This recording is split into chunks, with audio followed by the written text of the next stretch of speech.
गणनायक की जय।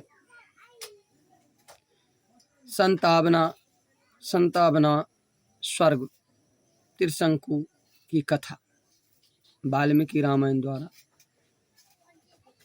बदलाऊंगा। हाँ, अपने तिरस्कार को बारंबार स्मरण कर करके विश्वामित्र का तो हृदय संताप हुआ और तो वशिष्ठ के साथ बैर तो करने का जो फल प्राप्त हुआ उसके लिए वे तो ऊंची सांसें लेते हुए इस तरह ऊंची सांसें लेते हुए अर्थात क्रोध से तो दग्ध होते हुए हैं तो रामचंद्र विश्वामित्र अपने रानी सहित दक्षिणी दिशा में चलेगी। अपने रानी सहित वह दक्षिणी दिशा में चलेगी और तो वहाँ उन्होंने बड़ी कठिन तपस्या की। उन्होंने बड़ी कठिन तपस्या की और विश्वामित्र जी की कुछ दिनों बाद सत्यवादी महारथी और धर्मात्मा हविषयनंदन युधिष्ठिर दृढ़नेत्र नाम के पुत्र हुए। विश्वामित्र को जब तप करते करते 1000 वर्ष पूरे हुए। जब तप करते करते 1000 वर्ष पूरे हो गए तब लोक पितामह ब्रह्मा जी प्रकट हुए तो लोक पितामह ब्रह्मा जी प्रकट हुए तो और तपस्वी विश्वामित्र से तो बोले, हे कौशिक के पुत्र, हे राजऋषि, तुमने तप के बल से राजऋषियों के लोक जीत लिए हैं, अतः तुम अपनी इस तपस्या के बल से तो राजऋषि हुए। यह तो कह कर करके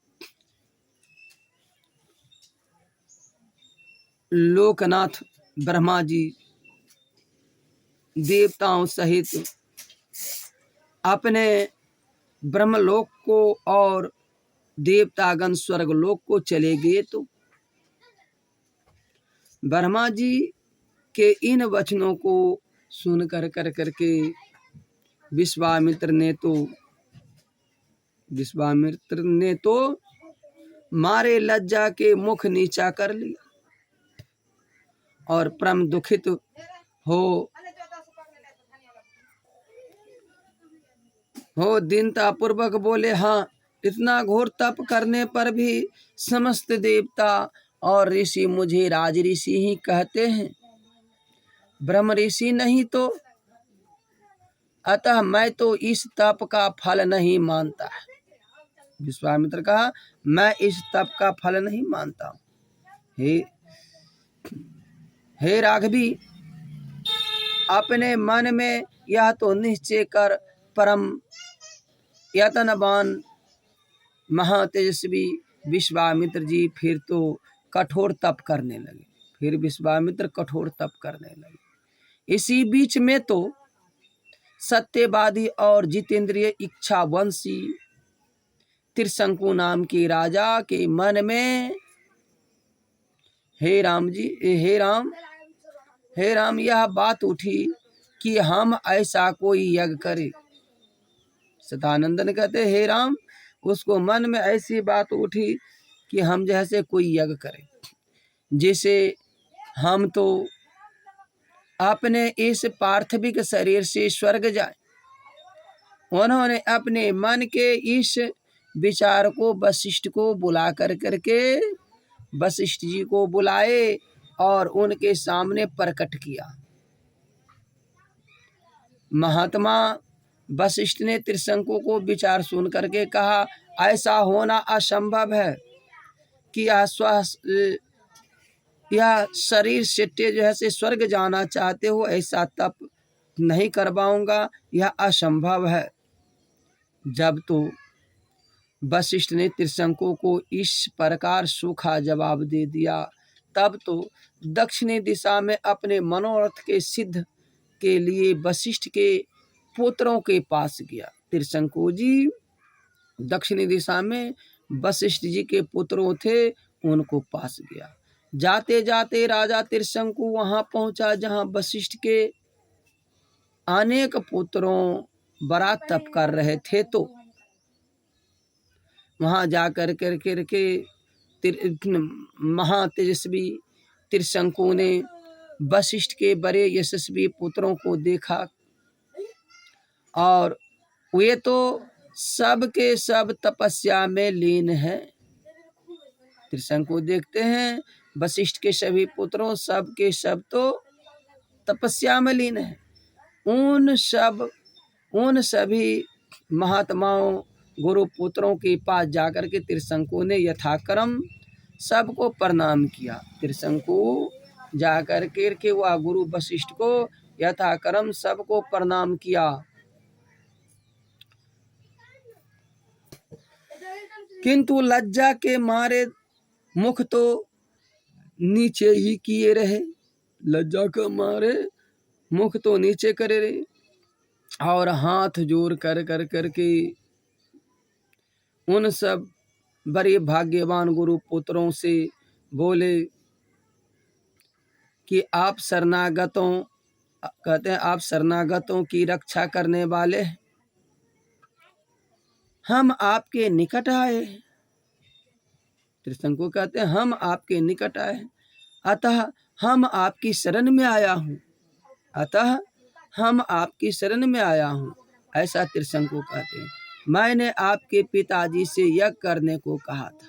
कहते हैं हमने आपको पिताजी से यज्ञ करने को कहा था, किंतु उन्होंने बड़े मुझे जवाब दे दिया, अर्थात यज्ञ करने से इनकार कर दिया। अब तो आप लोग हमको प्रार्थना है कि इस महायज्ञ को करने की आज्ञा दे। कहते हमको आप लोग से प्रार्थना है कि महायज्ञ करने के लिए हमको जैसे आज्ञा दे। मैं तो अपने सब गुरु पुत्रों को प्रसन्न करने के लिए उसको नमस्कार करता हूँ, तो मैं बारंबार प्रणाम कर आपका तपस्वी ब्राह्मणों से यह तो मांगता हूँ कि आप लोग मुझसे सावधान पूर्वक यज्ञ करवावे। कहते मुझसे सावधान पूर्वक यज्ञ करवावे, जिससे मेरा मनोरथ सिद्ध हो। और आप लोग यज्ञ कर करके हबी दीजिए। कहते ये आप लोग यज्ञ कर करके हबी दीजिए। हबी देने से मैं स्वतः शरीर लेकर के स्वर्ग चला जाऊंगा और जिसे मैं इसी शरीर से स्वर्ग जाऊं। हे तपोधन, गुरु वशिष्ठ ने तो मुझे जवाब दे ही दिया, अतः मैं तो गुरु पुत्रों को छोड़ इस कार्य के लिए अन्य किसी को योग नहीं समझता हूं।